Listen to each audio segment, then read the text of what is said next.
তিনজন ব্যক্তি গুহায় আটকে গেছে, গুহার মুখ পাথর দিয়ে বন্ধ হয়ে গেছে, এখন কোনো অবস্থাতেই বের হওয়ার কোনো সুযোগ নাই, নিশ্চিত মৃত্যু, নিশ্চিত।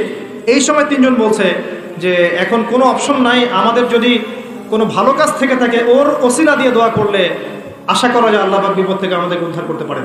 একজন দোয়া করছে, আল্লাহ আমার বৃদ্ধ পিতামাতা ছিল, ওই যে বললাম শুরুতে আমার বৃদ্ধ পিতামাতা ছিল, আমি সারাদিন কৃষিকাজ করতাম, রাখাল ছিলাম, ছাগল প্রতিপালন করতাম, দুধ ধোয়ায় না, দুধ ধোয়াতাম, যতক্ষণ আমার মাকে না পান করিয়েছি আমি কখনো দুধ পান করি নাই। বাসায় ফিরে গেছি, মাকে দুধ পান না করানো পর্যন্ত আমি পান করি নাই, বাবাকে না পান করানো পর্যন্ত আমি করি নাই। একদিন আমি বাসায় গিয়েছি, আমার সন্তানরা কান্নাকাটি করছে খাবারের জন্য, কিন্তু আমার মা ঘুমিয়ে গেছে।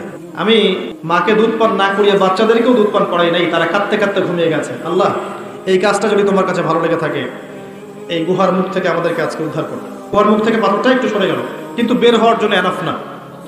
আরেকজন বলছে, আল্লাহ আমার একজন চাচাতো বোন ছিল, কাজিন, অত্যন্ত সুন্দরী, আমি খুব করে তাকে চাইতাম যে আমি যেন তাকে পাই। আমি তাকে প্রপোজ করলাম, খারাপ প্রপোজ, বিয়ে প্রপোজ নয়, হারাম প্রপোজাল।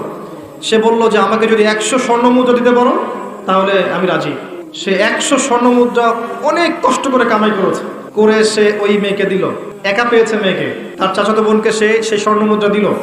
দেওয়ার পরে সে অবৈধ কাজ করার জন্য প্রস্তুতি নিয়েছে। সে বলছে আমি এমন জায়গায় ছিলাম যে আমি সেই মেয়ের 2 পায়ের মাঝখানে বসেছি, এমন অবস্থায় মেয়ে আমাকে বলছে যে হে আল্লাহর বান্দা, আল্লাহকে ভয় করো। তখন আমি 100 স্বর্ণ মুদ্রাও রেখে আসছি, আল্লাহ তোমার ভয় আমি সেই জেনা থেকে চলে আসছি, আমি সেখানে জেনা করি না।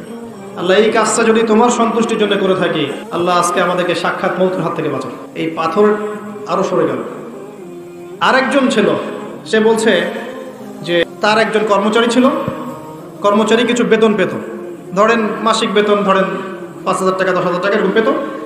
সে ওই বেতনটা না নিয়ে চলে যায়, তখন মালিক এই বেতনটার টাকা দিয়ে কিছু পশু কিনেছে, গবাদি পশু। পরে আস্তে আস্তে আস্তে আস্তে এগুলো বৃদ্ধি পেয়েছে। কথা বুঝতে পারছেন? অনেক দিন পর সেই শ্রমিক এসে বলেছে আমার সেই পারিশ্রমিক আমাকে দেন। তখন এই মালিক বলছে সমস্ত গবাদি পশুই তোমার। তো এই শ্রমিক বলছে যে আমার সাথে কি মশকরা করছেন, আমি তো 1 মাসের মজুরি পাই। তখন সে বলছে না, মশকরা করছি না, বরং ওই মজুরি দিয়ে আমি 2টা পশু কিনেছিলাম, এখান থেকে এতগুলো পশু হয়েছে, সবগুলোই তোমার। সে সবগুলো দিয়ে দিয়েছে। সুবহানাল্লাহ। তো সে বলছে আল্লাহ এই কাজটা যদি আমি তোমার সন্তুষ্টির জন্য করে থাকি, এই পাথরটা সরিয়ে দাও। গুহার মুখ থেকে পাথর সরে গেল, আলহামদুলিল্লাহ। এগুলো কোনো গাল গল্প নয়, এগুলো কেচ্ছা কাহিনী নয়, এগুলো কিন্তু ইসরায়েলি রিওয়ায়াতও নয়, সহিহ হাদিস এগুলো। নবী সাল্লাল্লাহু আলাইহি ওয়াসাল্লাম হাদিসগুলো বলেছেন, এক সরিষা দানা পরিমাণ মিথ্যা নাই এখান থেকে বলতে যাচ্ছিলাম দোয়া কবুলের অন্যতম একটা উপায় হচ্ছে আপনি কোনো ভালো কাজ করেন গোপনে, যেটা আল্লাহ ছাড়া কেউ জানে না, ওর ওসিলা করে আপনি আল্লাহর কাছে যান, দোয়া কবুল হবে ইনশাআল্লাহ।